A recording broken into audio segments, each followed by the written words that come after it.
আচ্ছা, আপনি মুখে একসাথে কয়টি ফুচকা বা মিষ্টি ফুটতে পারবে? বড়জোর 2 থেকে 3টি। কিন্তু প্রকৃতিতে এমন এক অদ্ভুত সুন্দর পাখি আছে যা এক কামড়ি ডজন ডজন আস্ত মাছ মুখে আটকে রাখতে পারে। আজকের ভিডিওতে আমরা জানব সমুদ্রের এক রঙিন জাদুকর পাফিন পাখির সম্পর্কে। আটলান্টিক মহাসাগরের আশেপাশে থাকা এই পাখিগুলোকে দেখতে কিছুটা পেঙ্গুইনের মতো লাগে, তাই এদেরকে সামুদ্রিক উটপাখিও বলা হয়। এদের আসল জাদু লুকিয়ে আছে এদের রঙিন ঠোঁটে।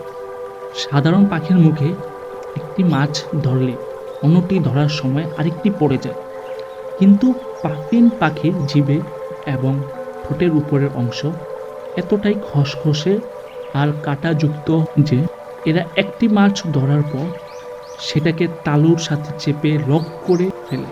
এরপর মুখে মাছ থাকা অবস্থাতেই এরা আবার নতুন মাছ শিকার করতে পারে। রেকর্ড অনুযায়ী একটি পাফিন পাখি একবারে সর্বোচ্চ ৬২টি মাছ মুখে নিয়ে উড়াল দিয়েছে। মাছ মুখে নিয়ে বসে থাকা এই কিউট পাখিটির ছবি আপনার কেমন লাগলো কমেন্ট করে জানান।